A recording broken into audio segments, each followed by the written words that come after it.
ప్రేమగల తండ్రి, కృపగల దేవ, జీవం గల నాయన, పరిశుద్ధుడు అయిన మహా గొప్ప దేవ, బాధలైన, వేదనలైన, కరువైన, అవమానములైన మీ నుండి మమ్మను దూరము చేయలేని ఒక గొప్ప స్థితిలో ఈ భూమి మీద మీ ఎదుట మేము కనబడుతూ ఉండుటకు సహాయం చేయండి నాయన. ఆరాధనలో ఇంతవరకు మీరు చేసిన సహాయం అంతటిని బట్టి స్తుతులు చెల్లిస్తున్నాం.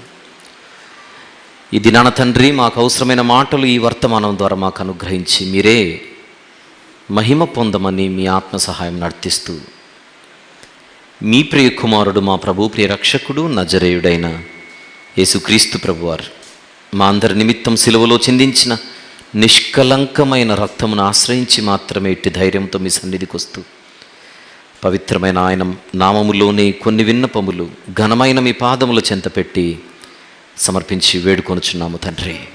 ఆమెన్. కూర్చుందాం ప్రియులారా.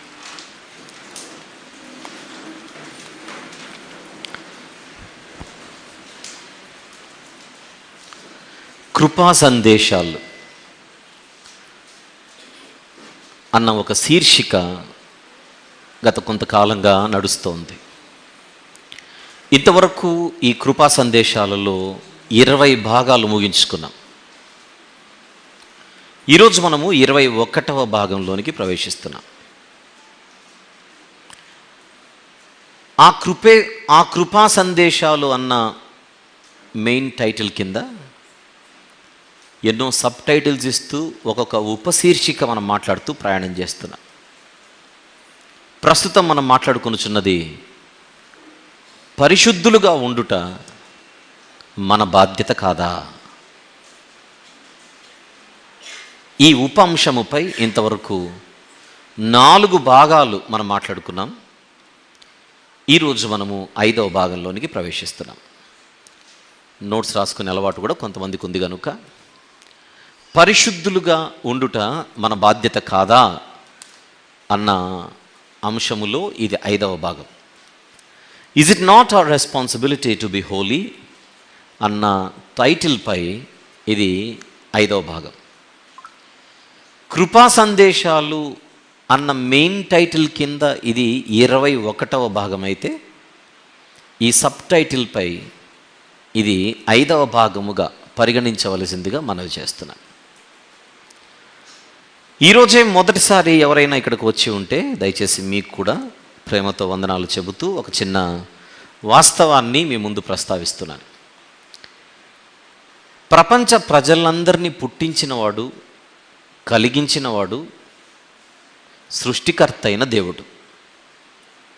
ఆ దేవునికి ఉన్న ఒక అద్భుతమైన, ప్రాముఖ్యమైన, ప్రాథమికమైన లక్షణమే ఆయన పరిశుద్ధుడు. పరిశుద్ధతకు భిన్నమైనది ఆయన సహించలేనివాడు. అందుకే తన యొద్ద పరిశుద్ధులు మాత్రమే ఉండాలి అనేటువంటి ఒక అద్భుతమైన సంకల్పాన్ని కలిగి ఉన్నవాడు ఆయన.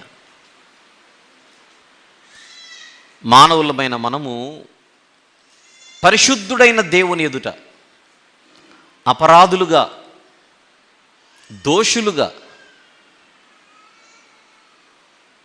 నిలబడినటువంటి స్థితిలో యేసుక్రీస్తు ప్రభు అన్న దేవుడు ఈ లోకానికి వచ్చి ప్రపంచ ప్రజలందరి కొరకు ఆయన రక్తం కార్చి ప్రాణం పెట్టి మనము పొందవలసిన శిక్షను ఆయన పొందడం జరిగింది. బైబిల్ పరిభాషలో దీనిని సువార్త అంటారు.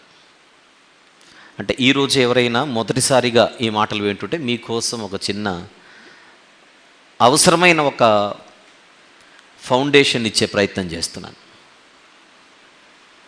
ఆర్టీసీ బస్సుల్లో తిరిగేటప్పుడు టికెట్టు లేని ప్రయాణం ఏమని చెబుతోంది? ఏమని రాసింటారు? టికెట్టు లేని ప్రయాణం నేరం. హెల్మెట్ లేని ప్రయాణం ప్రమాదము, నేరము. బెల్ట్ పెట్టుకోకుండా డ్రైవింగ్ చేస్తే ప్రమాదము, నేరము. అలా చిన్ని రూల్స్తో పాటు ప్రతి దేశంలో చాలా పెద్ద పెద్ద కట్టడలు, చట్టాలు, నియమాలు, నిబంధనలు ఇవన్నీ మనకు తెలుసు. సెక్షన్స్. చట్టాన్ని అతిక్రమిస్తే అది నేరం, దానికి శిక్ష తప్పదు. దీనిని ప్రతి దేశంలో ఉన్న ప్రతి వారు కూడా గౌరవిస్తారు. మన మేలు కోసమే కదా ఈ చట్టం అని. దేశానికి చట్టం ఉన్నట్టుగా దైవానికి కూడా చట్టం ఉంది. ఇది దేవుని చట్టం. దేశ చట్టం, దేవుని చట్టం. దేశ చట్టాన్ని గౌరవించే సంస్కారం కలిగిన మనము దేవుని చట్టాన్ని కూడా గౌరవించి తీరాలి. కాదు కూడదు అనంటే దేశ చట్టాన్ని ధిక్కరిస్తే న్యాయస్థానాన్ని ఎలా ఎదుర్కోక తప్పదో, న్యాయాధిపతిని ఎలా ఎదుర్కోక తప్పదో, దేవుని చట్టాన్ని తిరస్కరించిన దేవుడు అను న్యాయాధిపతిని ఎదుర్కోక తప్పదు.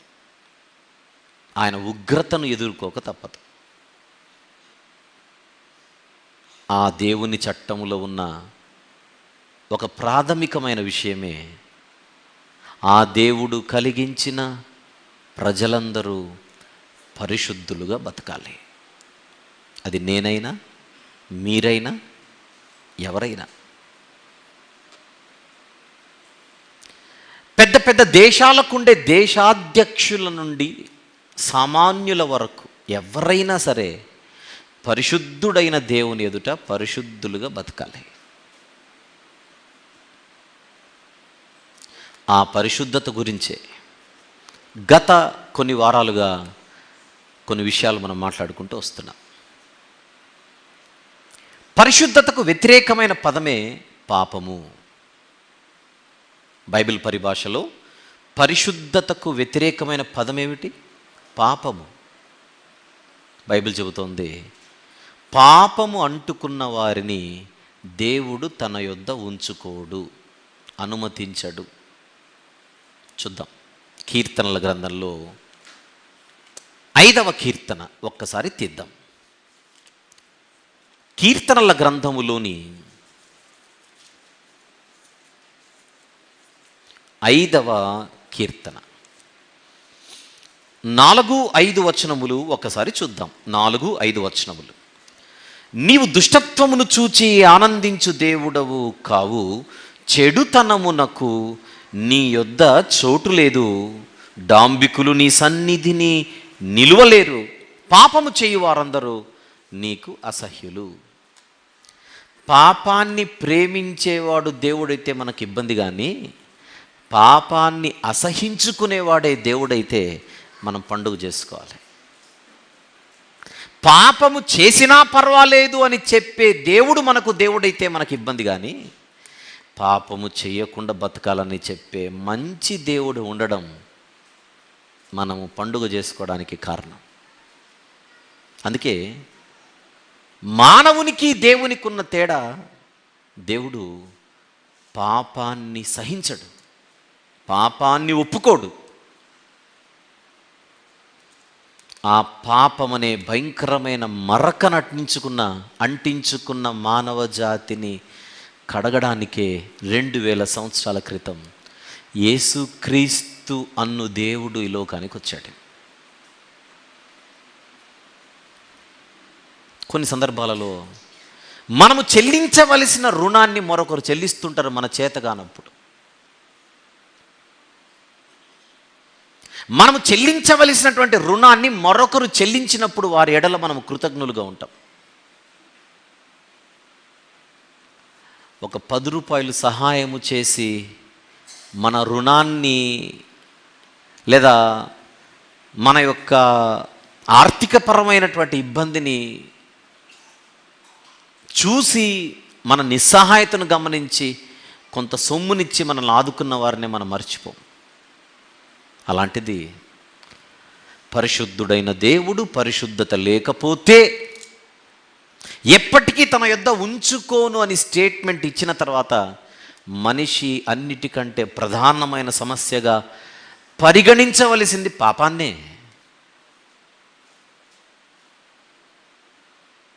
ఆ పాపాన్ని కడగడానికే యేసుక్రీస్తు ప్రభు ఈ లోకానికి వచ్చాడు.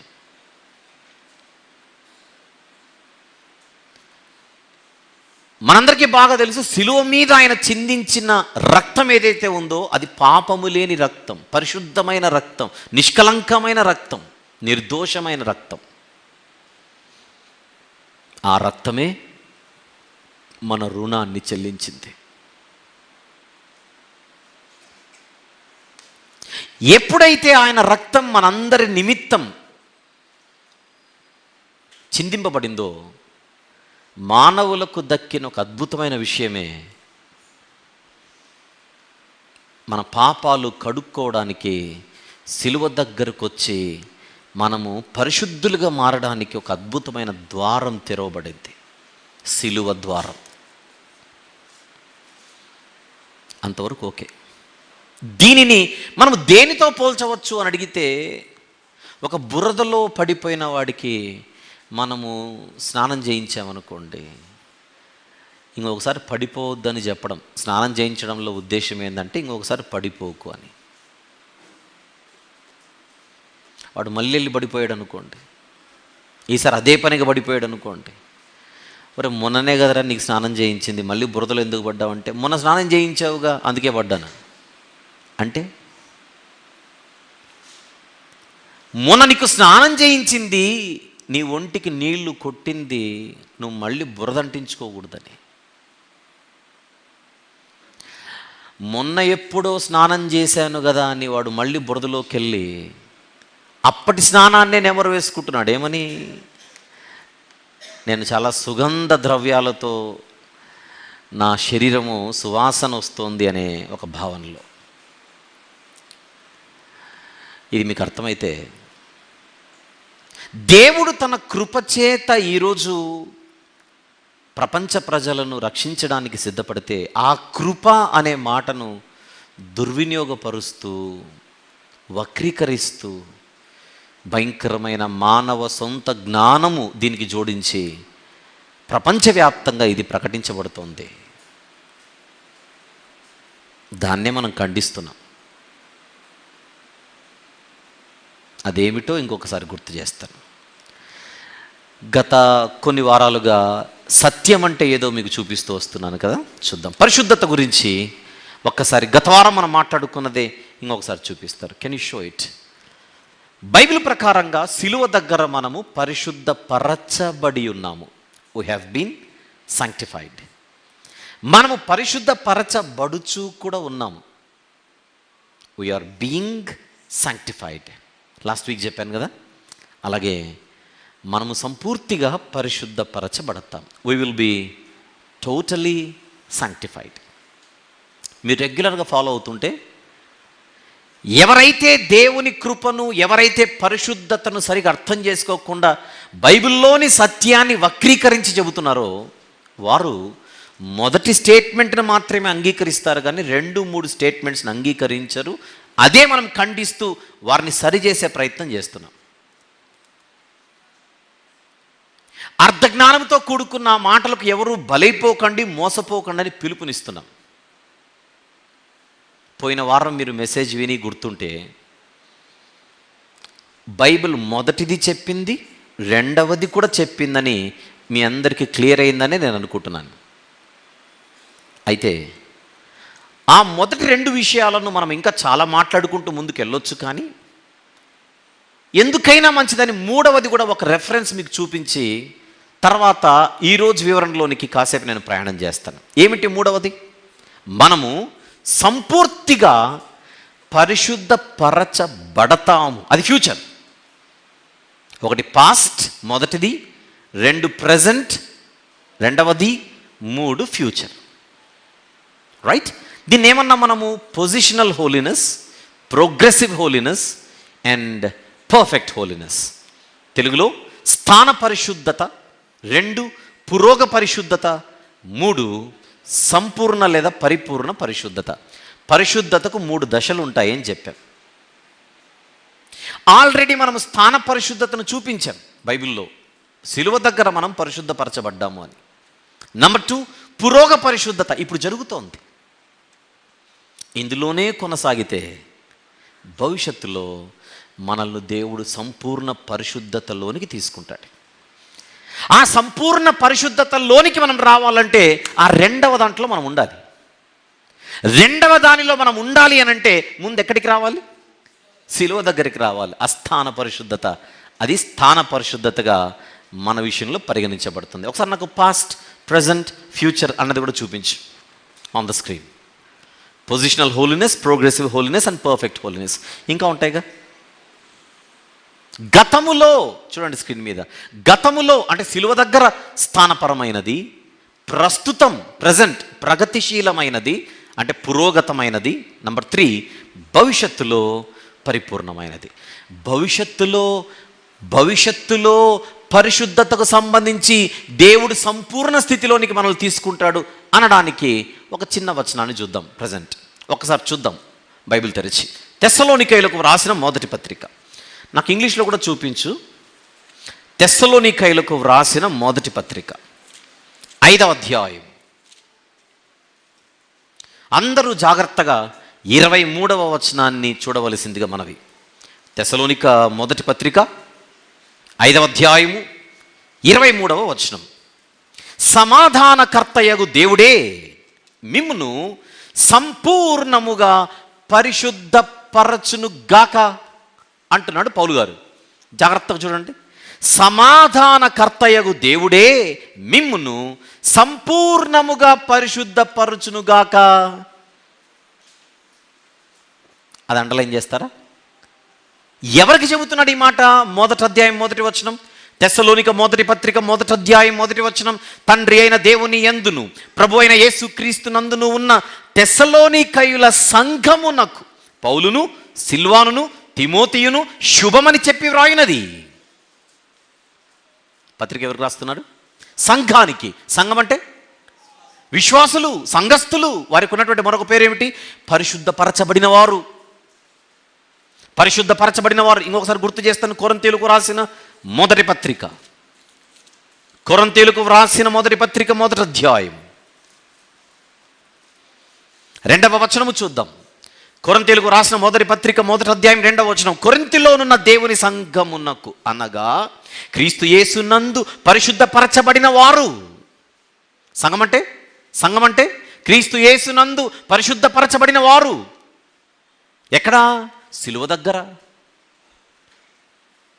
సంఘము అన్నదానికి బైబిల్ ఇస్తున్న నిర్వచనం ఏమిటి? క్రీస్తు యేసునందు పరిశుద్ధపరచబడిన వారు. తెస్సలోనికలో ఉన్నది కూడా సంఘమేగా. తెస్సలోనికలో ఉన్న వారికి ఎవరికైతే పత్రిక వ్రాయబడుతుందో, మొదటి పత్రిక మనం తీసి చదువుతున్నది, ఈ పత్రిక ఎవరికైతే వ్రాయబడిందో వారందరూ కూడా క్రీస్తు యేసునందు పరిశుద్ధపరచబడిన వారై సంఘముగా పిలువబడుతున్నవారు. సంఘముగా పరిశుద్ధులుగా పిలువబడుతున్న వారిని అంటున్నాడు 23వ వచనంలో 5వ అధ్యాయంలో. ఏమని? సమాధానకర్తయగు దేవుడే మిమ్మును సంపూర్ణముగా పరిశుద్ధపరచునుగాక. అంటే వీళ్ళు సంపూర్ణ పరిశుద్ధతలో లేరా? ఎందుకు ఇది నొక్కుతున్నానంటే, ఈ సదరు బోధక బృందం, హైపర్ గ్రేస్ని బోధించే సదరు బోధక బృందం ఏదైతే ఉందో, వారు మనం ఆల్రెడీ సంపూర్ణముగా పరిశుద్ధపరచబడిన వారము అని చెప్పడానికి చూపించే వచనమే హెబ్రీ పత్రిక 10వ అధ్యాయము. చూద్దాం. హెబ్రీ పత్రిక 10వ అధ్యాయము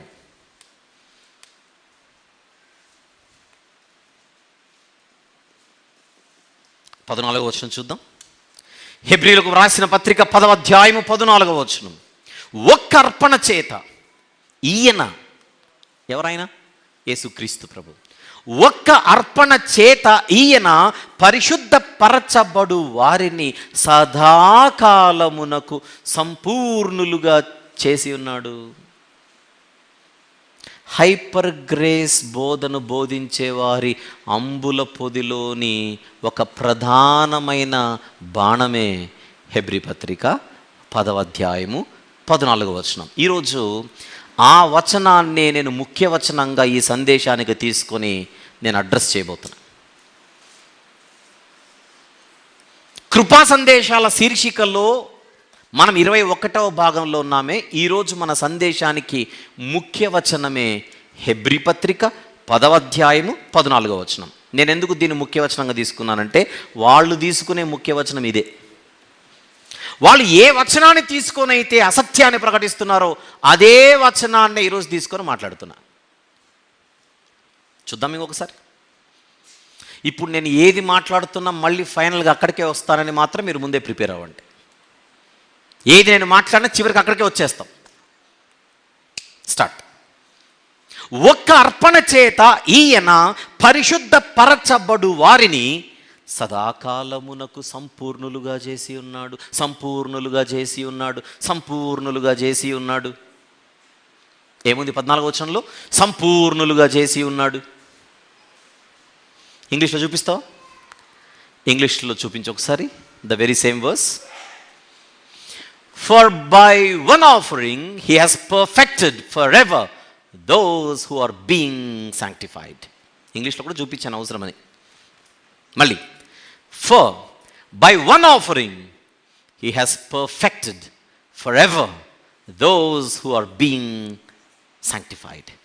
కాసేపు పర్ఫెక్ట్ అనే పదాన్ని మీరు పర్ఫెక్ట్గా చూడండి. కాసేపు పర్ఫెక్ట్ అనే పదాన్ని అందరూ చూడండి.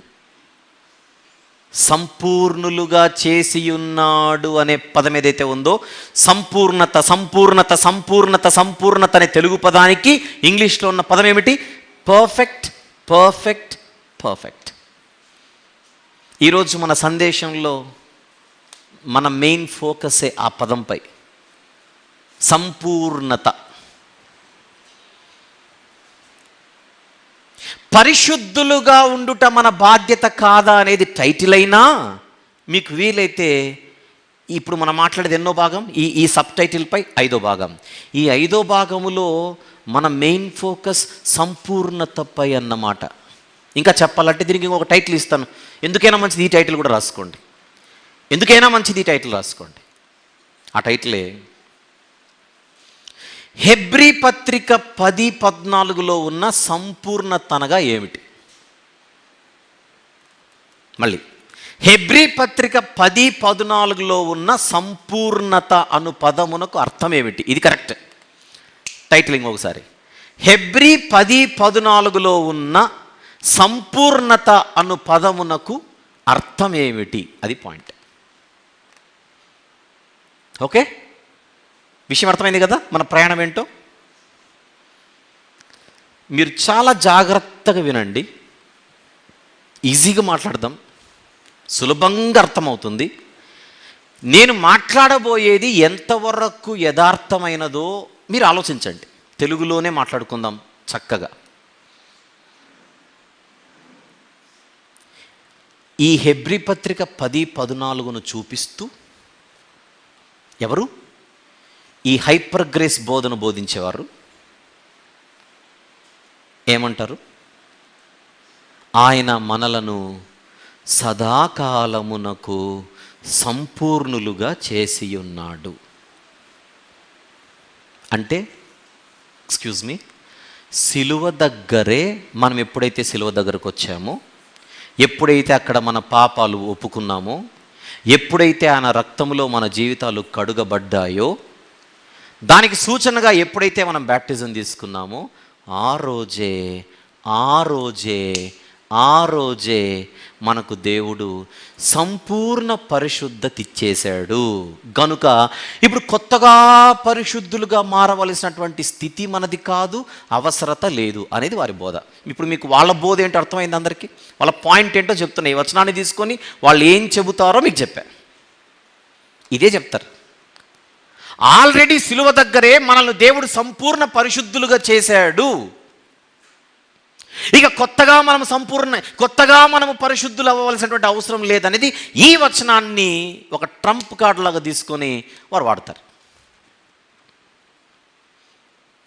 ఇప్పుడు నేనేం అడుగుతున్నానంటే, ఒక్కసారి మీరందరూ కూడా ఆ వచనాన్ని జాగ్రత్తగా చదివితే సంపూర్ణ పరిశుద్ధులుగా చేసి ఉన్నాడు అనుందా? చూడండి ఒకసారి. సంపూర్ణ పరిశుద్ధులుగా చేసి ఉన్నాడు అనుందా, లేకపోతే పరిశుద్ధ పరచబడు వారిని సదాకాలమునకు సంపూర్ణులుగా చేసి ఉన్నాడు అనుందా? ఫస్ట్ అక్కడ ఏముందో గమనించండి. సంపూర్ణ పరిశుద్ధులుగా చేశాడా, పరిశుద్ధ పరచబడే వారిని సంపూర్ణులుగా చేశాడా? అంటే మీరు గమనించాలి, అక్కడ మాట్లాడుతున్నది సంపూర్ణ పరిశుద్ధత గురించి అసలు కాదు. ఫస్ట్ పాయింట్ అది. నేను లాస్ట్ వీక్ ఒక విషయం చెప్పా ఇంగ్లీష్లో. ఇంగ్లీష్లో తెలుగు రెండిట్లో చూపిస్తున్నాడు. తెలుగులో పరిశుద్ధ పరచబడు వారిని అనేసరికి వెంటనే అర్థం కాదేమో, ఇంగ్లీష్లో కూడా చూడండి అని మీకు చూపించాను. ఇప్పుడు కూడా చూపిస్తున్నాడు. For by one offering he has perfected forever those who are being sanctified. అక్కడ చూడండి, who are being sanctified అంటే పరిశుద్ధ పరచబడుచున్న వారిని, అది పరిశుద్ధ పరచబడుచున్న వారిని సంపూర్ణులుగా చేశాడట. అంటే ఇక్కడున్న సంపూర్ణతకు అర్థం ఏదో ఉంది. అది మనం ఫస్ట్ క్యాచ్ చేయాలి. ఇక్కడ కనబడుతున్న సంపూర్ణత సంపూర్ణ పరిశుద్ధత గురించి కాదు. నేను చెప్పడం కాదు, వీళ్ళు ఎవరైనా తగిలితే మీరు కూడా అదే చెప్పండి. ఎందుకంటే వాళ్ళు మీకు ఈ రెఫరెన్స్ చూపించకుండా మిమ్మల్ని పంపరు. ఈ రెఫరెన్స్ చూపించకుండా వాళ్ళ ఆర్గ్యుమెంట్ లేదు. ఈ రెఫరెన్స్ చూపించకుండా వాళ్ళు అసలు నిలబడరు. ఆ రెఫరెన్స్నే నేను డీల్ చేస్తున్నాను. ఈరోజు లైవ్ వస్తుంది, రికార్డ్ అవుతుంది, రేపు పొద్దున మళ్ళీ మెయిన్ ఛానల్లోకి వెళ్ళిపోతుంది. ఇది బైబిల్ ట్రస్ట్ మినిస్ట్రీస్ అనే ఛానల్ ఎప్పటికి ఉంటుంది. ఇది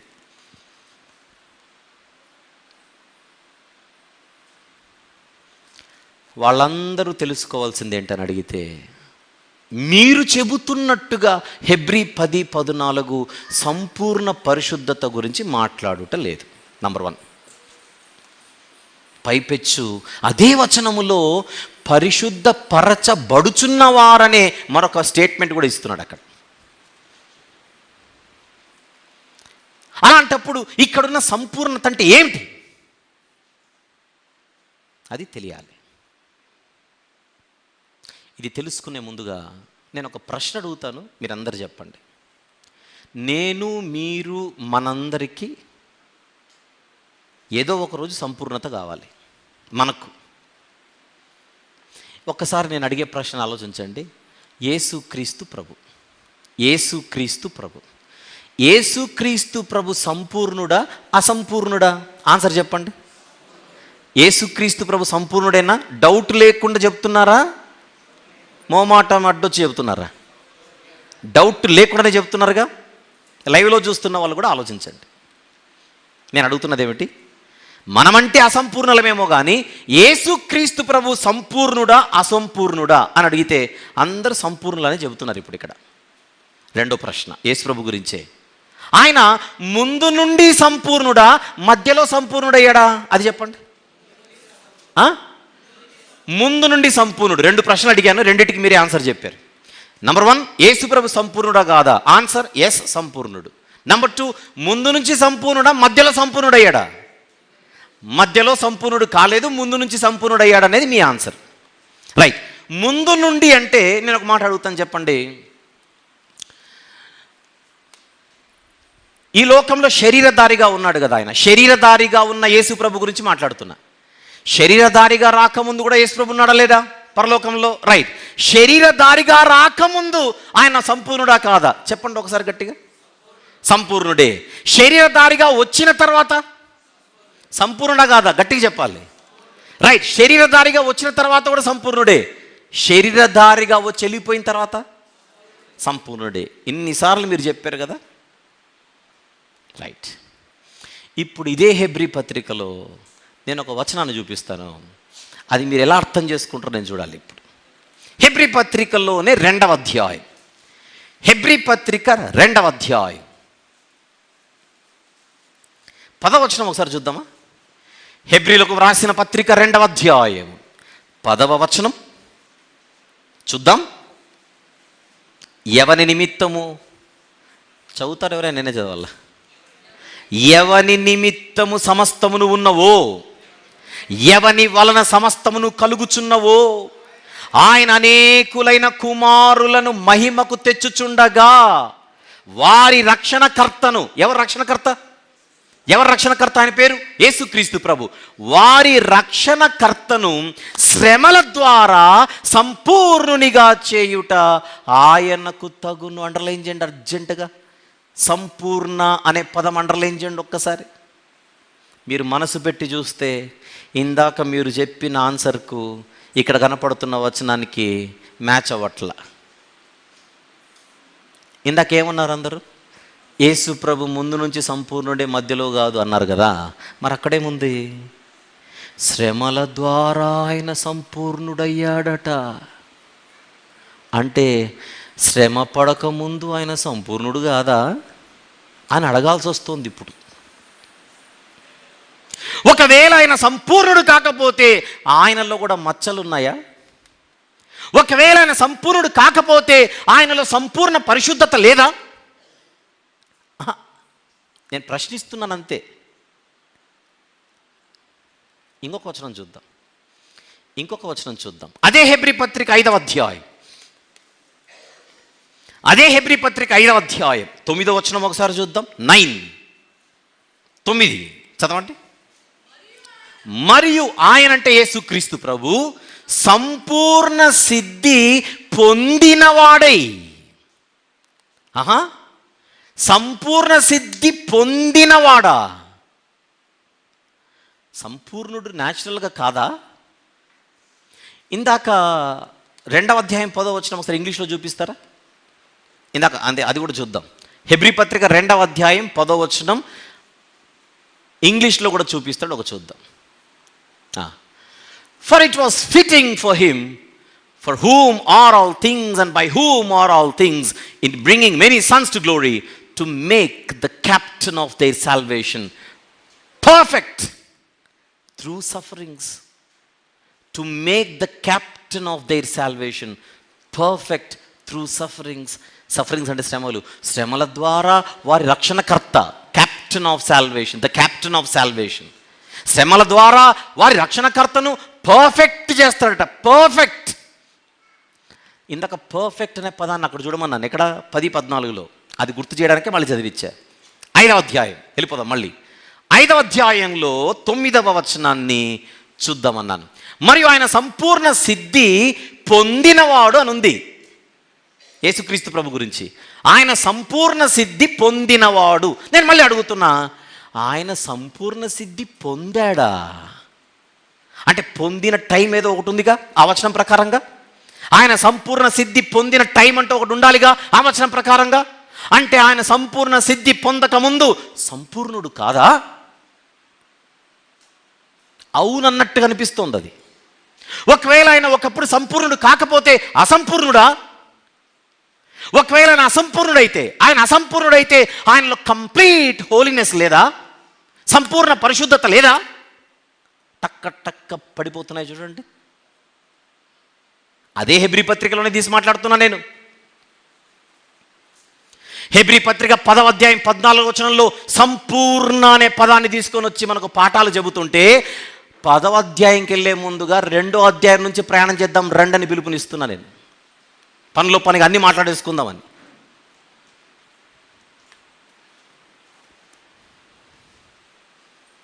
7వ అధ్యాయం అదే హెబ్రీ పత్రిక 7వ అధ్యాయం 28వ వచనం చూద్దాం. తెలుగు బైబిల్లో 27, 28 కలిసి ఉంటాయి. 27, 28 ధర్మశాస్త్రము బలహీనత గల మనుషులను యాజకులుగా నియమించును కానీ ధర్మశాస్త్రమునకు తర్వాత వచ్చిన ప్రమాణపూర్వకమైన వాక్యము నిరంతరమును, నెక్స్ట్ మాట, సంపూర్ణ సిద్ధి పొందిన కుమారుని నియమించాను. మళ్ళీ అదే పదమే అక్కడ, మళ్ళీ అదే పదమే. సంపూర్ణ సిద్ధి పొందిన కుమారుడు, సంపూర్ణ సిద్ధి పొందిన కుమారుడు యేసుక్రీస్తు ప్రభు. English on the screen.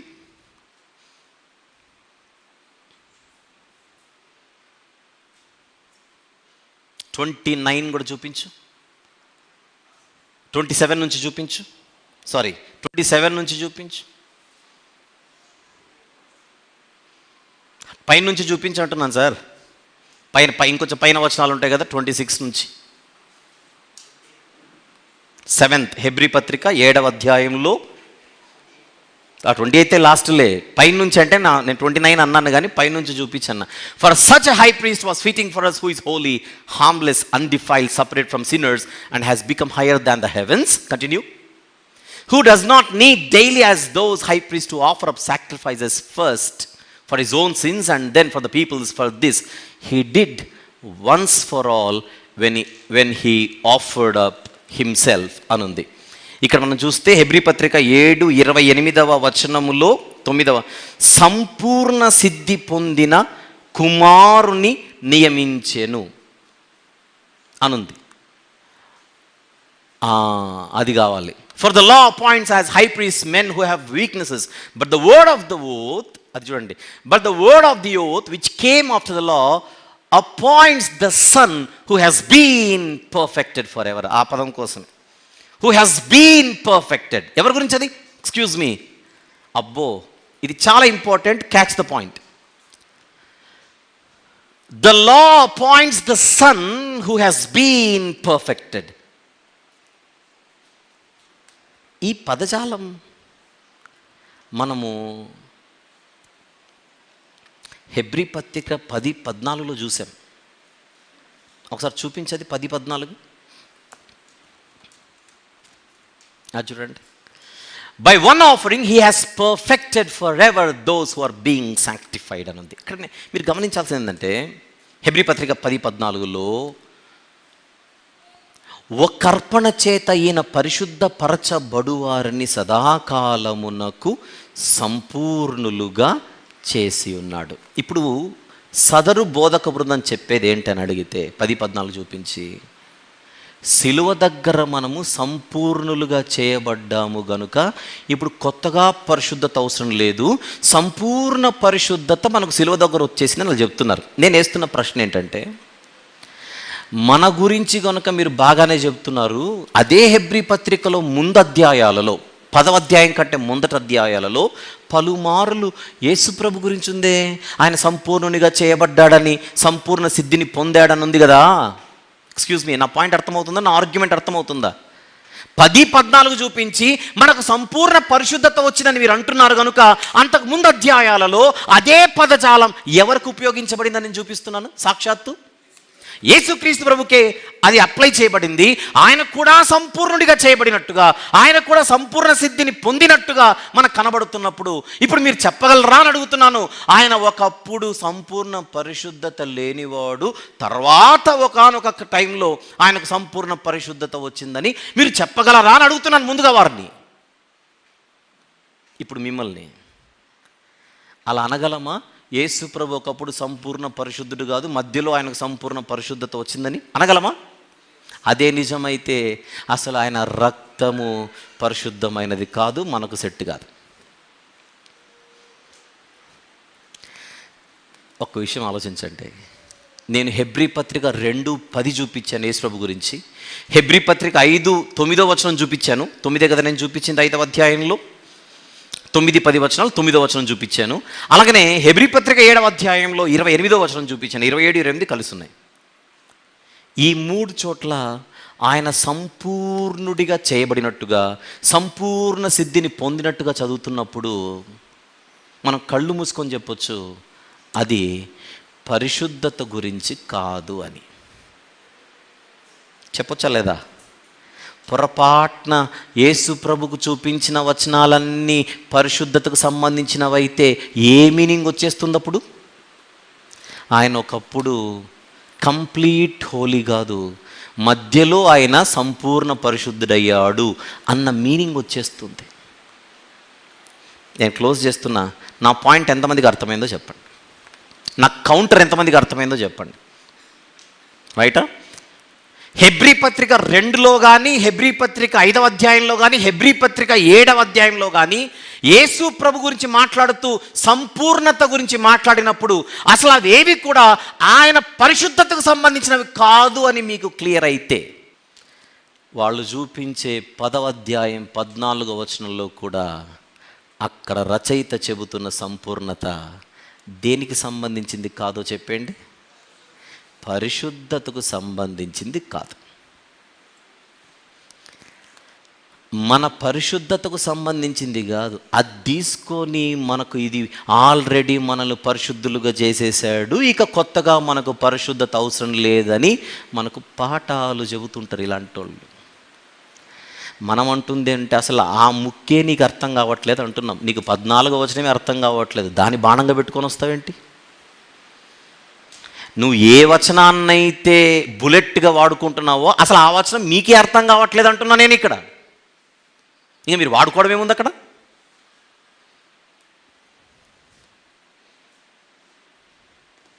అంటే వాళ్ళు అనుకుంది చెప్పాలి. వాళ్ళకి ఎవరైతే చెప్పింటారో, ఏదైతే వీళ్ళకి ఎక్కింటుందో అది చెప్పాలంతే. మేము అనుకున్నది చెప్పాలి, మాకు ఎక్కింది చెప్పాలి. అక్కడున్నది వద్దు మనకు. మాకేమెక్కించారో అది చెప్పాలి, మాకేమెక్కిందో అది చెప్పాలి. ఇంతకుముందు ఏదైతే మేము చెప్పామో అదే చెప్పాలి. కాదు కూడదంటే మా పరువు పోదు. ఇప్పుడు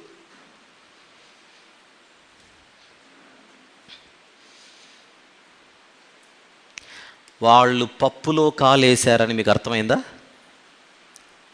తప్పులో కూడా కాలేశారని అర్థమైందా? పప్పులో కాలేశారు, తప్పులో కూడా కాలేశారు.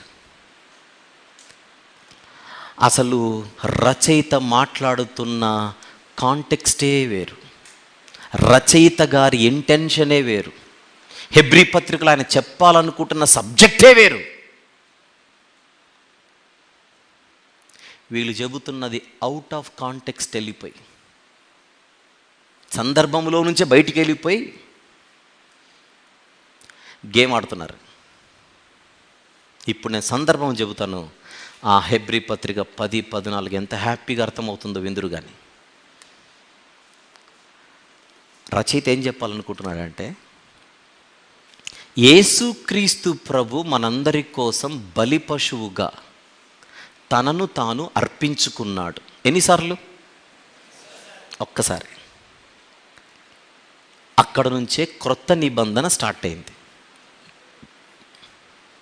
ఇది నా రక్తము వలనైన క్రొత్త నిబంధన. రచయిత మాట్లాడుతున్న సబ్జెక్ట్ ఏంటంటే, ఈ పత్రిక వ్రాయబడుతోంది హెబ్రీయులకు, అంటే ఇశ్రాయేలీలకు. వారి మీద ఇంకా పాత నిబంధన ఇంపాక్ట్ ఉంది. ఇంకా మీరు చెబుతున్న కొత్త నిబంధన ఓకే, కానీ పాత నిబంధన కూడా ఫాలో అయితేనే రక్షణ అనే ఒకటి, ఆ పాత పులుపు ఏదైతే ఉంటుందో అది ఓట్ల. అప్పుడు ఈ రచయిత పాత నిబంధనకు క్రొత్త నిబంధనకున్న వ్యత్యాసాన్ని చెబుతున్నాడు. అసలు పాత నిబంధనలో బలుల పరిస్థితి ఏమిటి? ప్రతి ఏటా అర్పించాలి. ఒక ఏట ఒక్కసారి అర్పిస్తే కుదరట్లా.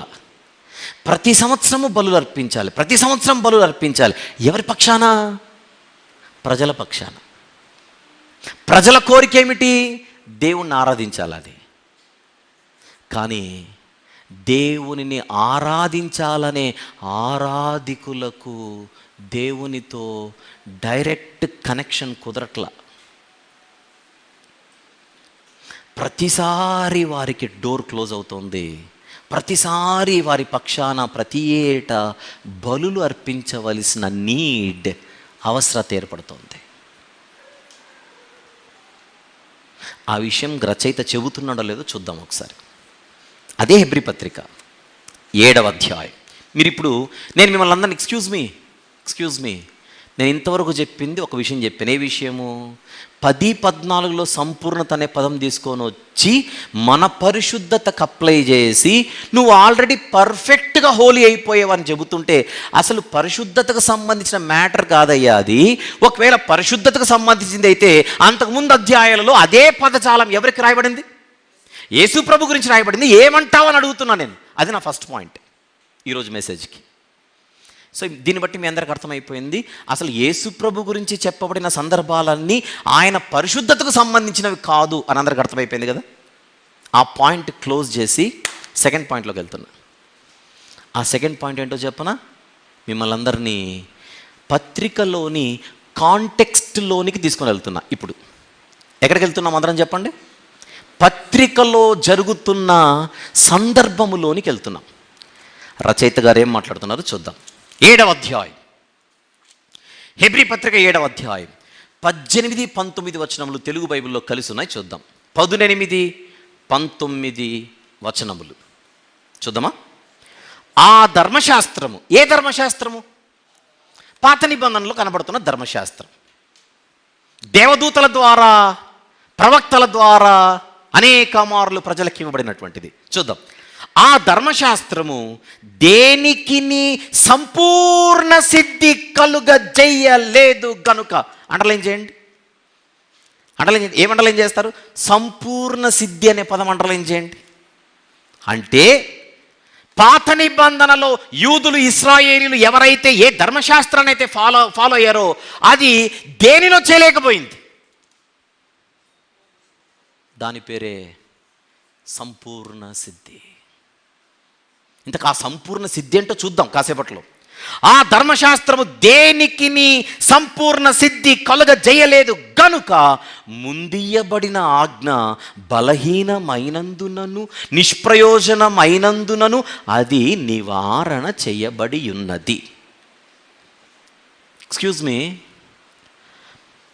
పాత నిబంధనలో ఇవ్వబడిన ధర్మశాస్త్రము ఏదో ఒక పాయింట్ దగ్గర ఫెయిల్ అవుతుంది. అదేనా ఇక్కడ పాయింట్? ఎక్కడో అది ఫెయిల్ అవుతుంది. అది దేవుని ఫెయిల్యూర్ కాదు, అది వేరే సబ్జెక్ట్ అయిపోతుంది. మళ్ళీ ఇచ్చింది ఆయనే కదా అనకూడదు, కౌంటర్ అది. ఆ ధర్మశాస్త్రం ఎందుకు ఇచ్చాడనేది మనం ఇంకొకసారి మాట్లాడుకుందాం. బట్ హెబ్రీ పత్రిక వ్రాసిన భక్తుడు, రచయిత గారు ఏం చెప్తున్నారో మీరు పసిగట్టండి అంటున్నా నేను. కాంటెక్స్ట్ మళ్ళీ, ఆ ధర్మశాస్త్రము దేనికిని సంపూర్ణ సిద్ధి కలుగజేయలేదు గనుక ముందియబడిన ఆజ్ఞ బలహీనమైనందునను నిష్ప్రయోజనమైనందునను అది నివారణ చేయబడి ఉన్నది అని ఇప్పుడు నెక్స్ట్ అంటున్నాడు అదే వచనంలో.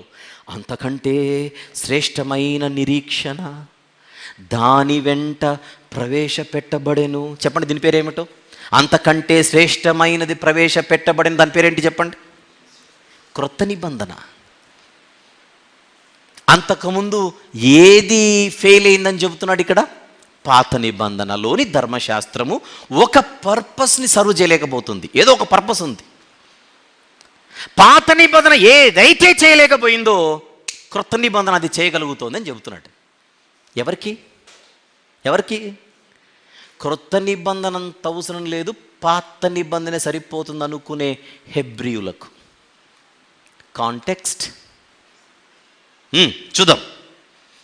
అంతకంటే శ్రేష్టమైన నిరీక్షణ దాని వెంట ప్రవేశపెట్టబడేను. ఇప్పుడు చూడండి నెక్స్ట్ మాట. దీని ద్వారా దేవుని యొద్దకు మనము చేరుచున్నాము. అర్జెంటుగా లాస్ట్ లైన్ అండర్లైన్ చేయండి. అర్జెంటుగా లాస్ట్ లైన్ అండర్లైన్ చేయండి. దీని ద్వారా. ప్రశ్న, దేని ద్వారా? దేని ద్వారా? క్రీస్తు యేసు ప్రభు యొక్క బలియాగము ద్వారా లోకములో ప్రవేశించిన క్రొత్త నిబంధన ద్వారా దేవుని యొద్దకు మనము చేరుచున్నాము. క్రొత్త నిబంధన ఎక్కడ స్టార్ట్ అయింది? సిలువ. సిలువ దగ్గరకు వచ్చిన వాడికి, సిలువ దగ్గరికి రానోడికి ఉండే తేడా చెబుతున్నాడు అక్కడ. సిలువ దగ్గరికి ఎవడొచ్చినా వాడికి దేవునితో కనెక్షన్ స్టార్ట్ అవుతుంది డైరెక్ట్గా.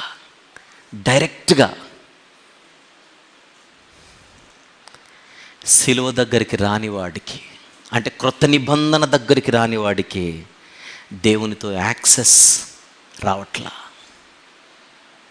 ఈ పాయింట్ మీకు అర్థమైందా లేదా చెప్పండి? అది చెప్పడానికి ఆయన ఉపయోగించిన పదం ఏంటో చెప్పనా? సంపూర్ణ సిద్ధి. నేను ఒక వారం రోజులు టైం ఇస్తాను. ఆ 18, 19 వచనాలు ఒకటికి 100 సార్లు చదవండి 7వ అధ్యాయంలో. సంపూర్ణ సిద్ధి అంటే ఏంటో మీకు క్లూ అంతా అర్థమైపోతుంది. సంపూర్ణ సిద్ధి అంటే హెబ్రీ పత్రికలో భాష, ఇక్కడ దేవునితో మనకు డైరెక్ట్ యాక్సెస్, అంటే ఏ అడ్డంకులు లేకుండా, ఏ అభ్యంతరాలు లేకుండా, ఏ ఇబ్బందులు లేకుండా హాయిగా హ్యాపీగా దేవునితో కనెక్షన్ స్టార్ట్ అవ్వడమే హెబ్రీ పత్రికలో చెబుతున్న సంపూర్ణత. సంపూర్ణత. ఇంకా చూద్దాం. 9వ అధ్యాయం, అదే హెబ్రీ పత్రిక 9వ అధ్యాయం ఇంకా బలంగా అర్థమవుతుంది. ఇప్పుడు నేను చెబుతున్న పాయింట్ ఇంకా బలంగా అర్థమవుతుంది. ఇప్పుడు హెబ్రీ పత్రిక 9వ అధ్యాయము వచనము కూడా 9. అందరూ చూడండి. మనం మాట్లాడుకుంటున్న కాంటెక్స్ట్ ఎంత బాగుంటుందో. 9వ అధ్యాయం 9వ వచనం, ఆ గుడారము ప్రస్తుత కాలమునకు ఉపమానముగా ఉన్నది. ఈ ఉపమానార్థమును బట్టి మనస్సాక్షి విషయములో ఆరాధకునికి సంపూర్ణ సిద్ధి కలుగజేయలేని అర్పణలును బలులను అర్పింపబడుచున్నవి. ఆరాధికునికి సంపూర్ణ సిద్ధి లేదట. అంటే అర్థం ఏంటో చెప్పనా? ఆరాధికునికి దేవుని యొద్దకు చేరే యాక్సెస్ లేదు. ఎక్కడ? పాత నిబంధనలో దేవునితో నేరుగా కనెక్షన్ పెట్టుకుండే ఒక యాక్సెసిబిలిటీ లేదు. ప్రతి సంవత్సరం ప్రతి ఏటా అతని పక్షాన ఎన్నో బలులు. విషయం ఏంటంటే వీళ్ళ పక్షాన బలి కార్యక్రమాన్ని జరిపించే యాజకులు కూడా సంపూర్ణులు కాదు. వీళ్ళ పక్షాన బలు అర్పించేది ఎవరు? అక్కడ యాజకులు. వాళ్ళేమైనా సంపూర్ణులా? నో. అంటే ఆరాధికుడు, పాత నిబంధనలో ఆరాధికుడు క్రొత్త నిబంధనలో ఉన్న వారంతా ఫ్రీగా, పాత నిబంధనలో ఉన్నవారు దేవునిని చేరుకోలేని పరిస్థితి. వేటి మీద ఆధారపడి? చెప్పండి, వేటి మీద ఆధారపడి? ఆ బలుల మీద ఆధారపడి. 9వ అధ్యాయం 9వ వచనం, ఆరాధికునికి ఉండే ప్రాబ్లం చెబుతున్నాడు రచయిత. పాత నిబంధనలో సంపూర్ణ సిద్ధ అనే పదమే వాడుతున్నాడు అక్కడ. వెళ్దాం ఇంకా ముందుకి. అదే 9వ అధ్యాయంలో 26వ వచనం తర్వాత 9వ అధ్యాయం మొత్తం చదవండి. 26కి వెళ్ళిపోదాం. 26, 27, 28.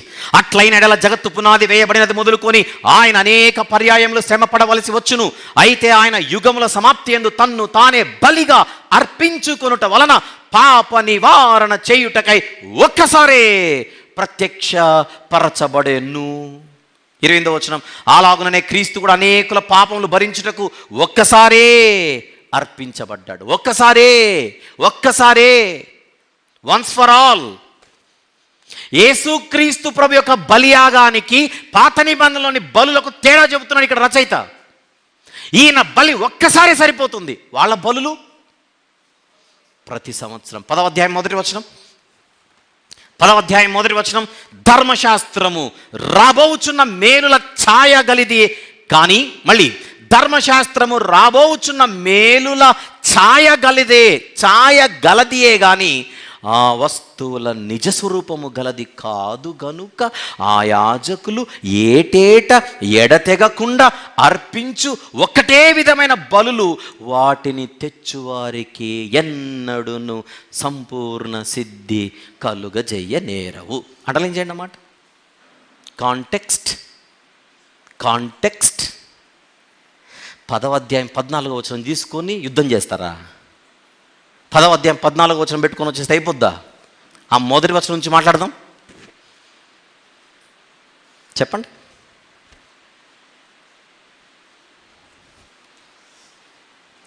వీళ్ళు ఎప్పుడైనా మీకు తగిలింటే వాళ్ళు హెబ్రీ పత్రిక 10, 14 చూపించారో లేదో మీరు చెప్పండి. ఈ వచనం చూపించకుండా అస్సలు వాళ్ళ ఆట జరగదు.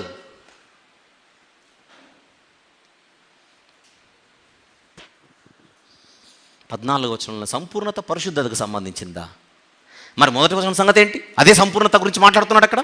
ధర్మశాస్త్రము రాబోచున్న మేలుల ఛాయ గలది కానీ ఆ వస్తువుల నిజస్వరూపము గలది కాదు గనుక ఆ యాజకులు ఏడ తెగకుండా అర్పించు ఒక్కటే విధమైన బలులు వాటిని తెచ్చువారికి ఎన్నడును సంపూర్ణ సిద్ధి కలుగజేయనేరవు. తెచ్చువారికి సంపూర్ణ సిద్ధి కలుగజేయని బలులవి. ఏమిటింతకది? ఏమిటా సంపూర్ణ సిద్ధి అని అడిగితే 7వ అధ్యాయం 19వ వచనం చెప్పాడు, శ్రేష్టమైన అర్పణ ఈరోజు ఉంది గనుక దాని ద్వారా మనము దేవుని యొద్దకు, చెప్పండి అన్నమాట, 7వ అధ్యాయం 19వ వచనం చివరి మాట, చేరుచున్నాము. దేవుని యొద్దకు చేరుకునే ఒక అద్భుతమైనటువంటి సౌలభ్యం దేని ద్వారా మనకు దొరికింది? సిలువ బలియాగము ద్వారా. ఎవరు బలి అవ్వడం వలన? యేసుక్రీస్తు ప్రభు. ఎన్ని మార్లు బలయ్యాడు? ఒక్కసారే.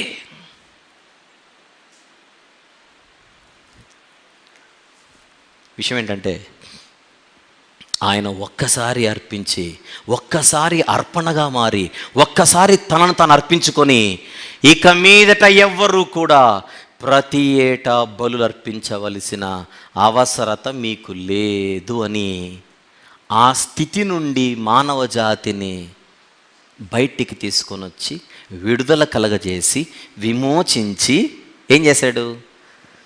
ఒక్కసారి ఇక్కడికి వస్తే మీకు డైరెక్ట్ యాక్సెస్ వచ్చేస్తుందని పాత నిబంధనలో లేని స్థితిని క్రొత్త నిబంధనలో మనకిచ్చాడు. ఇప్పుడు మనకు పర్ఫెక్ట్ యాక్సెస్ ఉంది. ఎవరితో? పర్ఫెక్ట్ యాక్సెస్ ఉంది. ఎవరితో? దేవునితో. ఎక్కడికి వచ్చి? సిలువ దగ్గరకు వచ్చి. ఈ పాసిబిలిటీ ఎవరికి లేకుండింది ఒకప్పుడు? పాత నిబంధనలో ఉన్నవారికి. రైట్. ఇక్కడున్న మనందరము కూడా ఇప్పుడు సిలువ దగ్గరకు వచ్చే దేవునితో కనెక్షన్ స్టార్ట్ అయింది మనకు. ఎస్ ఆర్ నో చెప్పండి. సిలువ దగ్గరికి రాకముందు లైఫ్ కూడా ఒకటి ఉంది మనకు. ఏంటి? మన పాపాలు ఒప్పుకొనని దినములవి, మనం పాపులమని రియలైజ్ అవ్వని దినములవి పూర్వము. ఉందా లేదా చెప్పండి? ఉందిగా. సిలువ దగ్గరికి రాని జీవితం ఒకటి ఉందే. అప్పుడు మనం ఎన్ని చేసిండొచ్చో, ఎన్నో చేసింటాము, కానీ మనకు డైరెక్ట్ యాక్సెస్ లేదు. నేను అడుగుతున్నాను, మీరైనా నేనైనా మనందరం సిలువ దగ్గరికి ఎందుకు వచ్చాము ఒకరోజు? సిలువ దగ్గరికి రాకపోతే మనము పొందుకోలేని ఒక దానిని పొందుకోవడానికే సిలువ దగ్గరకు వచ్చాం. అదే దేవునితో రిలేషన్, దేవునితో బంధం. తన నామమందు విశ్వాసముంచు వారికి దేవుని పిల్లలగుటకై ఆయన ఏమిచ్చాడట? అధికారం. వచనం చెప్పండి. యోహాను సువార్త 1వ అధ్యాయము 12వ వచనం. తననెందరు అంగీకరించిరో వారికందరికీ, అనగా తన నామమందు విశ్వాసం ఉంచిన వారికి దేవుని పిల్లలగుటకు ఆయన అధికారము అనుగ్రహించెను. అది కదా జరిగింది. ఆ దేవునితో బంధం ఏర్పడే ఒక స్థితి ఉందే, దానినే హెబ్రీ గ్రంథకర్త అంటున్నాడు సంపూర్ణ సిద్ధి. చెప్పండి, సంపూర్ణ సిద్ధి. మనం అప్పుడప్పుడు కొందరు అంటుంటాం, ఎక్స్క్యూజ్ మీ, ఈ మాట ఏనండి జాగ్రత్త. అప్పుడప్పుడు కొందరు అంటుంటాం, అయ్యగారు ఒకప్పుడు మిమ్మల్ని రీచ్ అవ్వాలంటే నేను ఏమనుకునేవాడిని అంటే, వాళ్ళకు ఫోన్ చేయాలి, వీళ్ళకి ఫోన్ చేయాలి, వాళ్ళని అడగాలి, వీళ్ళని అడగాలి, ఇంతమందిని అడిగితే తప్ప నిన్ను రీచ్ అవ్వలేమనుకున్నాము. కానీ నిజంగా దేవునికి స్తోత్రం, మీతో డైరెక్ట్గా మాట్లాడే ఒక అద్భుతమైన పరిస్థితి ఈరోజు ఉంది అని అప్పుడప్పుడు మనం అంటుండం. కొంతమందితో అంటూ ఉండమా చెప్పండి. అంటే ఎవరితోనైనా మనకు డైరెక్ట్ కాంటాక్ట్ దొరికితే ఆనందమా కాదా? ఆనందంగా చెప్పండి. ఆనందం. మట్టి మనిషితోనే, ఒక మట్టి మానవుడితోనే మనకు డైరెక్ట్ కాంటాక్ట్ దొరికితే ఆహా.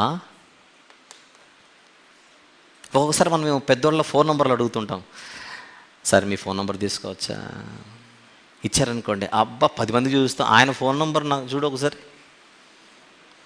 ఎమ్మెల్యే గారి డైరెక్ట్ ఫోన్ నెంబర్ ఇది, చూపిస్తాం. మనం చేస్తే ఎత్తాడో ఏదో దేవుడికే తెలుసు. మళ్ళీ ఫోన్ నెంబర్ అయితే చూపిస్తాం. ఎమ్మెల్యే గారి ఫోన్ నెంబర్ పర్సనల్ ఇది, సీఎం గారిది, పిఎం గారిది. సమాజంలో ఒక పెద్ద మనిషితో డైరెక్ట్గా మనకు కాంటాక్ట్స్ ఉంటే పండగ చేసుకుంటున్నాం, పొంగిపోతున్నామే. సృష్టికర్తతో నేరుగా మనకు కాంటాక్ట్ దొరికిన స్థలమే సిలువ. సిలువ. దేవునితో డైరెక్ట్ కాంటాక్ట్ ఎవరికి ఉండదు చెప్పండి? సిలువ దగ్గరికి రానోడికి ఉండదు. యేసుక్రీస్తు ప్రభు మోసిన సిలువ, ఆ సిలువపై యేసు ప్రభు చిందించిన రక్తం ఎన్నిసార్లు? ఒక్కసారి ఆయన అర్పించిన అర్పణ ఎంత పవర్ఫుల్లో చెబుతున్నాడు ఈయన. ప్రతి ఏటా అర్పించే అర్పణలలోని బలులకు లేని శక్తి ఒక్కసారి అర్పించిన యేసుక్రీస్తు ప్రభు యొక్క రక్తానికి, ప్రాణానికి, బలికి ఆ పవర్ ఉందని చెబుతున్నాడు. హెబ్రీ పత్రికలో గ్రంథకర్త చెబుతున్న సంపూర్ణత పరిశుద్ధత గురించి కాదు, దేవునితో రిలేషన్ గురించి, దేవునితో యాక్సెసిబిలిటీ గురించి. విషయం చెప్పనా? అలా మనందరము కూడా సిలువ దగ్గరకు వచ్చి దేవునితో డైరెక్ట్గా కాంటాక్ట్ని పొందిన వాళ్ళం మనందరం. ఇది చిన్న విషయమా చెప్పండి, నాకు తెలియక అడుగుతున్నాను. దేవునితో డైరెక్ట్ కాంటాక్ట్ దొరకడం అనేది చిన్న విషయమా చెప్పండి? ఈ జీవితాంతం ఆలోచించినా దీన్ని వర్ణించలేం, ఆయనతో డైరెక్ట్ కాంటాక్ట్ దొరకడం. విషయం ఏంటంటే, ఆయనతో కాంటాక్ట్ స్టార్ట్ అయిన తర్వాత మన జీవితంలో ఏం స్టార్ట్ అవుతుందో చెప్పనా? పరిశుద్ధపరచబడుతూ ప్రయాణం చేయడం అనే ఒక లైఫ్ స్టార్ట్ అవుతుంది. మళ్ళీ చెప్పనా? ఎప్పుడైతే సిలువ దగ్గరకు వస్తామో అక్కడ మనకు పొజిషనల్ హోలీనెస్ స్టార్ట్ అవుతుంది. పొజిషనల్ హోలీనెస్ వస్తుంది. ఎందుకంటే దేవునితో కాంటాక్ట్ స్టార్ట్ అవ్వగానే మన మెడలో ఒక బిరుదు వచ్చేస్తుంది. ఏమిటది? పరిశుద్ధులు, పరిశుద్ధులు, పరిశుద్ధులు అని. అయితే పరిశుద్ధులనే టైటిల్ ఒకటే వస్తుంది, కానీ అదే బైబిల్లో చెబుతాడు, ఆ పరిశుద్ధతను మనము పెంచుకుంటూ ప్రయాణం చేయాలి. ఆ పెంచుకుంటూ ప్రయాణం చేసేదే ప్రోగ్రెసివ్ హోలీనెస్. ఇప్పుడు హెబ్రీ పత్రిక 10:14 తెలుగు ఇంగ్లీష్లో చూపిస్తాడు. బాగా మీరు గమనిస్తే మీకు 2 స్టేట్మెంట్స్ కనపడతాయి. Show it again. హెబ్రీ పత్రిక 10:14. ఒక అర్పణ, ఎన్ని అర్పణల చేత అక్కడ చూడండి, అక్కడ చదవండి ఒకసారి. ఆ ఒక్క అనే పదం నొక్కండి ఒకసారి. ఒక్క అర్పణ చేత ఈయన అంటే యేసు ప్రభు పరిశుద్ధపరచబడు వారిని, ఇంగ్లీష్లో చూపిస్తే మీకేం అర్థమైపోయింది? అది పరిశుద్ధపరచబడు అంటే పరిశుద్ధపరచబడుచున్న వారికి అని మీనింగ్. అక్కడ కంటిన్యూస్ టెన్స్ అది. పరిశుద్ధపరచబడుచున్న వారిని సదాకాలమునకు ఏం చేశాడు? సంపూర్ణులుగా చేశాడంటే చెప్పండి. సంపూర్ణులుగా చేశాడంటే మీనింగ్ ఏంటి? దేవునితో కాంటాక్ట్ని ఆయన కలిపాడు. అది పాయింట్ అక్కడ. నీకు ఈ రోజు నుంచి పరలోకపు దేవునితో అంటే తండ్రి అయిన దేవునితో డైరెక్ట్ కాంటాక్ట్ నేను కుదురుస్తున్నాను, నిలబెట్టుకొని జావు. అది పాయింట్ అక్కడ. ఇప్పుడు దేవునితో నీ కాంటాక్ట్ వచ్చిన తర్వాత ఎవడైనా పోగొట్టుకుంటాడు బుద్ధున్నాడు. అప్పుడు మనం ఫీల్ అవుతుంటాం, ఆ పలానా ఆయన ఫోన్ నెంబర్ నా దగ్గర ఉండేదండి, కర్మగాలి మిస్ అయింది అది అంటుంటాం. అప్పుడప్పుడు ఫోన్ చూపిస్తూ, నా ఫోన్కి వైరస్ వచ్చింది, ఆయన నంబర్ ఎగిరిపోయింది. మా ఇల్లు సర్దాము, వేరే ఇంటికి షిఫ్ట్ చేసాము, ఫోన్ నంబర్లన్నీ ఎగిరిపోయాయి. ఎగిరిపోతే బాధ. అన్ని ఫోన్ నంబర్లు ఇప్పుడు రావద్దు. ఈ భూమి మీద ఎవరి కాంటాక్ట్ నంబర్ మిస్ అయినా మనము మరీ అంత తెగ బాధపడాల్సిన అవసరం లేదు. కానీ దేవునితో మనకు వచ్చిన కాంటాక్ట్ని లేదా కనెక్షన్ని పొరపాటున కూడా ఏం చేయకూడదు? పోగొట్టుకోకూడదు.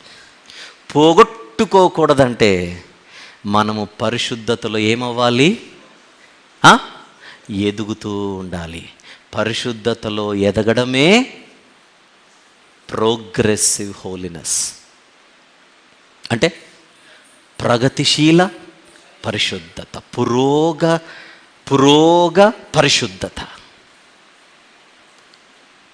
అందుకే ఆయన అనేది 10వ అధ్యాయంలో ఈ మాట చెప్పి 12వ అధ్యాయం 14వ వచనంలో ఏమంటున్నాడు చూడండి. 12వ అధ్యాయము 14వ వచనంలో ఆయన అంటున్న మాట ఏమిటి? పోయిన వారం మాట్లాడుకున్నాంగా. అందరితో సమాధానము కలిగి ఉండుటకు ప్రయత్నించుడి. నంబర్ 2, పరిశుద్ధతను కలిగి ఉండుటకు ప్రయత్నించుడి. మరియు అనే పదం లేదు కదా అని మీరు మిస్ అవ్వకండి. అక్కడ మరియు అనే సెన్స్ ఉందని లాస్ట్ వీక్ చెప్పా. అయినప్పటికీ ఇంగ్లీష్లో చూపిస్తాడు మళ్ళీ 12:14. Pursue peace with all people and holiness without which no one will see the Lord. ఈ వారం నేను క్లూ మాత్రమే ఇస్తున్నా. 10వ అధ్యాయం 14వ వచనంలో ఇందాక పరిశుద్ధ పరచబడుచున్న వారిని ఏం చేశాడు యేసు ప్రభు? సంపూర్ణ సిద్ధి, ఇలా సంపూర్ణులుగా చేసి ఉన్నాడు. చెప్పండి, హెబ్రీ పత్రిక మీకు టైటిల్ కూడా చూపిస్తున్నాడు స్క్రీన్ మీద. 10:14లో ఉన్న సంపూర్ణత అనగా అర్థం ఏమిటి?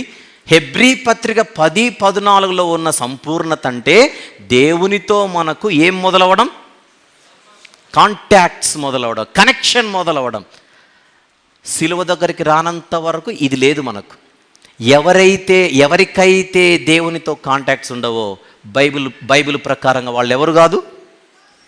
సంపూర్ణులు కాదు. జీవితానికి అర్థం లేదు. దేవునితో కనెక్షన్ స్టార్ట్ అయితేనే ఆ జీవితానికి చక్కని మీనింగ్ స్టార్ట్ అవుతుంది. రైట్? ఈ వారం మీరు ఆలోచించవలసింది ఏంటో చెప్పనా?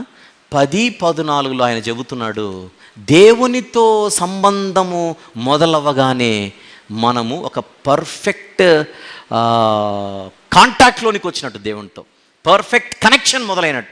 దేవునితో పర్ఫెక్ట్ కనెక్షన్ ఎక్కడ మొదలవుతుంది? మనకు సిలువ దగ్గర. ఇప్పుడు మన బాధ్యత ఏమిటి? చెప్పండి, మన బాధ్యత ఏమిటి? ఆ కనెక్షన్ని నిలబెట్టుకోవాలి.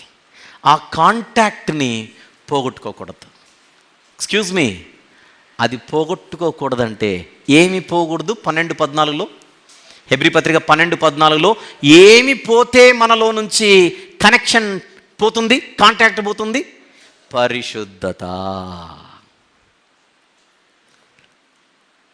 పరిశుద్ధత లేకుండా ఎవడును 12వ అధ్యాయం 14వ వచనంలో దేవునిని లేదా ప్రభువును చూడడు అంటే అర్థం ఏంటి? ప్రభువును చూడండి అర్థం ఏంటి? కాంటాక్ట్ ఎగిరిపోతుందని, మళ్ళీ కనెక్షన్ ఎగిరిపోతుందని. మళ్ళీ సిలువ దగ్గర వచ్చిన కనెక్షన్ని ఎక్స్క్యూజ్ మీ నిలబెట్టుకోవలసిన బాధ్యత మనది. సిలువ దగ్గర మనకు వస్తుంది పరిశుద్ధత. ఆ పరిశుద్ధతను నిలబెట్టుకోవడం ఎవరి బాధ్యత? మన బాధ్యత. ఇప్పుడు మన అంశం ఏంటో గుర్తు తెచ్చుకోండి ఒకసారి. పరిశుద్ధులుగా ఉండుట మన బాధ్యత కాదా? మీకేమనిపిస్తోంది ఈరోజు విన్న వివరణను బట్టి? ఇంకొకసారి చెప్పండి, మన బాధ్యత కాదా? వాళ్ళు ఏమంటారు? మన బాధ్యత ఎక్కడా? దేవుడే మనల్ని పరిశుద్ధులుగా చేసేసాడు, ఇందులో మన బాధ్యత అంటూ ఏమీ లేదు అని ఈ వచనాన్ని పెట్టుకొని వాళ్ళు మాట్లాడేది. 10:14 ఈరోజు నేను ఇచ్చిన వివరణ ఎంతమందికి అర్థమైందో చేయొద్దండి. అందరికి అర్థమైంది అనుకుంటాను. రైట్. 1కి 2, 3 సార్లు 10 సార్లు మళ్ళీ దీన్ని నెమరు వేయండి, మెడిటేట్ చేయండి. నేను చెప్పినప్పుడు అన్నీ అర్థమైనట్టే ఉంటాయి. తర్వాత మనం ఒంటరిగా చూస్తే ఏం అర్థం కాదు. అలాంటిది జరగకూడదంటే మీరు నన్ను చూస్తుండాలి, దాన్ని చూస్తుండాలి. నన్ను చూడడం అంటే ఎక్కడ? యూట్యూబ్లో ఈ మెసేజ్ ఉంటుంది కదా, యూట్యూబ్లో. గుర్తుపెట్టుకోండి, ఈ కృపా సందేశాలు అనేవి కుదిరితే వీలైతే టైం ఉంటే వినే సందేశాలు కాదు ఇవి. జనరల్ మెసేజెస్ కాదు ఇవి, డాక్ట్రినల్ మెసేజెస్. సోటియరియాలజీ అనే శాస్త్రానికి సంబంధించిన లెసన్స్ ఇవి. రక్షణ శాస్త్రానికి సంబంధించిన పాఠాలు ఇవి. ఆదివారం మందిరానికి వెళ్తే 4 ముక్కలు చెప్పాడు విన్నామన్నట్టు వద్దు. జ్వరం వస్తే పారాసెటమాల్ వేసుకోవడం వేరు, షుగర్ పేషెంట్ షుగర్ ట్యాబ్లెట్ వేసుకోవడం వేరు. రెండిటికి తేడా ఉంది. 2 ట్యాబ్లెట్లే కదా అనుకోకూడదు. పారాసెటమాల్ వేసుకోకపోయినా పడుకుంటే జ్వరం పోవచ్చేమో, కానీ షుగర్ ట్యాబ్లెట్లు వేసుకోవడం మానేస్తే షుగర్ తగ్గదు, ఇక పెరుగుతూనే ఉంటుంది. అంటే జనరల్ మెడిసిన్ వేరు, స్పెసిఫిక్ మెడిసిన్ వేరు, స్పెషల్ మెడిసిన్ వేరు. ఇవి జనరల్ మెసేజ్లు కాదు, స్పెషల్ మెసేజ్లు ఇవి. General medicine, special medicine. General వేసుకోకపోయినా పర్లేదు, స్పెషల్ వేసుకొని చావాల్సిందే. జనరల్ మెసేజ్లు విన్నా వినకపోయినా ఏదో ఒకరోజు వినొచ్చు. ఇవి స్పెషల్ మెసేజెస్. ఖచ్చితంగా వినాలి, ఖచ్చితంగా నేర్చుకోవాలి, ఖచ్చితంగా దానిని నెమరు వేయాలి. మీలో ఎవరైనా నిర్లక్ష్యం చేస్తుంటే ఆ పొరపాటు అస్సలు చేయకండి. విందాం ఈ మాట. యేసుక్రీస్తు ప్రభుకు సంబంధించి ఆయన సంపూర్ణ సిద్ధి పొంది ఉన్నాడు అన్న పాయింట్ ఏదైతే ఉందో అది ఆయన పరిశుద్ధతకు సంబంధించింది కాదు అని మనం అనుకున్నాం. అర్థమైపోయింది కదా అది. మరి దేని గురించి అది అని అడిగితే ఆయన శిలువ బలియాగం గురించి. ఎప్పుడైతే శిలువ కార్యము పూర్తి చేశాడో అప్పుడు మనకు సంపూర్ణ యాక్సెస్ స్టార్ట్ అయింది. మనకు సంపూర్ణ దేవునితో కాంటాక్ట్ అనేది కుదరాలి అని అంటే ముందు ఆయన ఏమవ్వాలి? బలి అవ్వాలి. ఆయన బలి అవ్వకుండా మనకు ఈ డోర్ ఓపెన్ అవ్వదు. మనకి ఈ డోర్ ఓపెన్ అవ్వాలంటే అంటే హెబ్రీ పత్రిక 10:14లో ఉన్నట్టుగా మనము సంపూర్ణంగా దేవునితో కనెక్షన్ మనకు ఏర్పడాలంటే ఆయన ఏం కావాలి? శ్రమపడాలి. అంతేనా? శ్రమపడాలి, ఆ తర్వాత రక్తం కార్చాలి, ప్రాణం పెట్టాలి, సమాధి చేయబడాలి, తిరిగి లేవాలి. అది జరిగితే తప్ప మనకి యొక్క సౌకర్యం దొరకదు. కనుక అది ఆయన పూర్తి చేసినప్పుడు ఈ విషయంలో ఆయన తన పనిని సంపూర్ణంగా ఏం చేశాడు? నెరవేర్చాడు. అక్కడ చెప్పబడుతున్నది ఆ సంపూర్ణ స్థితి గురించి, ఆ సంపూర్ణ కార్యము గురించి. ఈ లోకానికి యేసుప్రభు దేనికి వచ్చాడు? మనందరి కోసం ప్రాణం పెట్టడానికే. అది జరగనంత వరకు అది ఇంకా పూర్తయినట్టు కాదు పని. శిలువలో ఆయన అన్నమాట చివరికి ఏంటి? సమాప్తమాయెను. అంటే అర్థం ఏంటి? It is finished. ఆయన ప్రాణం పెట్టనంత వరకు ఆయన వచ్చిన కార్యము సంపూర్ణమైనట్టు కాదు. అది ఆయన పూర్తి చేయనంత వరకు అది అసంపూర్ణమైనదే. దాన్ని సంపూర్తి చేసి సమాప్తమైనదని చెప్పి ఆయన ఈ లోకం నుంచి వెళ్ళిపోయి మనలను సంపూర్ణులుగా చేశాడు. యాక్సెస్, ఆ లింక్ మొత్తం మనము పట్టుకోవాలి. ఆ లైన్ మీద లేమనుకోండి, అక్కడెక్కడో ఒక ముక్క తెచ్చి ఇది అదే అని చెప్తారు.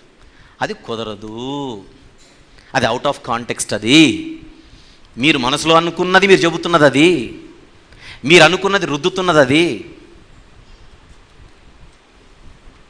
నేను అందుకే పదే చెబుతుంటాను. ఆ కొరియా వాళ్ళను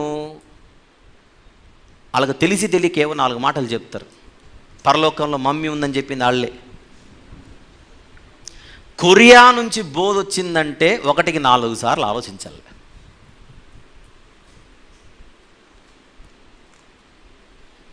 ఈ 2 తెలుగు రాష్ట్రాలలో, మళ్ళీ పేరు పెట్టి చెబుతున్నా, 2 తెలుగు రాష్ట్రాలలో కొరియాలోని ఆక్సో పార్క్ అనే వాక్య వక్రీకరణ చేసే ఒక పెద్ద మనిషికి తెలియకుండానే దాసులైపోయారు. ఆయన వక్రీకరణకు గురైపోయారు, బలైపోయారు. లక్షల మంది ఆయనకు ఫాలోవర్స్ ఉన్నారు. అయితే ఏంటి? So what? ఈ 2 తెలుగు రాష్ట్రాలలో చాలామంది కొరియా బోధకు బలైపోతున్నారు. బహుపరాక్, జాగ్రత్త. ఈరోజుతో కృపా సందేశాలలో మనం ఎన్ని మాట్లాడుకున్నట్టు? 21. కృపా సందేశాలు అన్నది మెయిన్ టైటిల్. ఇప్పుడు మనం మాట్లాడుకుంటున్న సబ్ టైటిల్ ఏమిటి? పరిశుద్ధులుగా ఉండుట మన బాధ్యత కాదా? అందులో ఈరోజు మాట్లాడింది హెబ్రీ పత్రిక 10:14 మాట్లాడాను. ఎక్స్క్యూజ్ మీ, స్క్రీన్ మీద మీరు చూస్తున్న ఆ టైటిల్ చూపించు. ఏ టైటిల్? పరిశుద్ధులుగా ఉండుట మన బాధ్యత కాదా అన్నది ఇప్పుడు నన్ను చూపించు. ఇంతవరకు మనం విన్నది 5వ భాగం. దేవుని చిత్తమైతే ఈరోజు ఏ పాయింట్ దగ్గర ఆపామో అక్కడ నుంచే దీని కంటిన్యూయేషన్ ఉంటుంది. అది 6వ భాగం. ఇదే టైటిల్ మీదనే 6వ భాగం. ఒకవేళ వచ్చే వారం మనం కొత్త పాట రిలీజ్ చేసుకోవాల్సి వస్తే ఆ ఒక్క వారం బ్రేక్ వస్తుందేమో, ఎందుకంటే పాట ఉంటుంది కనుక, పాట రిలీజ్ చేసుకోవాలి కనుక. పాట రిలీజ్ ఉంటే సబ్జెక్ట్ మారుతుంది, సాంగ్ రిలీజ్ లేకపోతే దీని కంటిన్యూషన్ మనం పొందుకుంటాం. I clear everybody? No questions, right? వాళ్ళు ఇప్పుడు ఈ వచనాన్ని వక్రీకరిస్తున్నారని మీకు అనిపిస్తుందా లేదా చెప్పండి. భయంకరంగా ఆలోచిద్దాం. యేసుక్రీస్తు ప్రభు గురించి హెబ్రీ గ్రంథకర్త ఎంత గొప్పగా మాట్లాడుతున్నాడో అర్థం చేసుకుందాం. ఆయన విరిచిన దేహం, ఆయన కార్చిన రక్తానికి సాదృశ్యంగా ప్రభు బల్ల మీద నుంచి కొద్దిసేపట్లో మన ముందుకు రొట్టె ద్రాక్షరసం రాబోతుండగా భయముతో భక్తితో ఈరోజు మాటలు నెమరు వేసుకుంటూ, నిజమే కదా, ఈ శరీరము ద్వారానే కదా, ఈ రక్తము ద్వారానే కదా నాకు డైరెక్ట్గా దేవాది దేవునితో బంధం ఏర్పడింది, దాన్ని నేను నిలబెట్టుకోవాలి అని మనల్ని మనము ప్రశ్నించుకుంటూ, పరిశీలించుకుంటూ, మనల్ని మనం విమర్శించుకుంటూ బహు జాగ్రత్తగా ఈ పరిచర్యలో పాల్గొందాం. ప్రార్థన. ప్రేమగల తండ్రి, కృపగల దేవ, జీవం గల నాయన, పరిశుద్ధుడైన మహా గొప్ప దేవ, హెబ్రీ పత్రిక 10వ అధ్యాయంలోని 14వ వచనం ఎంత భయంకరంగా వక్రీకరిస్తున్నారో నాయనా ఈరోజు మేము విన్నాం. ఈ విన్న మాటలలో ఉన్నటువంటి అర్థాన్ని మనసునందు పెట్టుకొని బహు జాగ్రత్తగా మా రక్షణను నిలబెట్టుకుంటూ, కాపాడుకుంటూ, భయంతో భక్తితో జీవించుటకు సహాయం చేయమని, మరొక పర్యాయము మరిన్ని విషయాలు మేము మాట్లాడుకున్నట్టుగా మమ్మల్ని సిద్ధపరచమని యేసు ప్రభు వారి పరిశుద్ధ నామములోనే ఈ ప్రార్థన మనవులు మీకే సమర్పించి వేడుకొనుచు పొందుకొనుచున్నాము తండ్రి. ఆమేన్.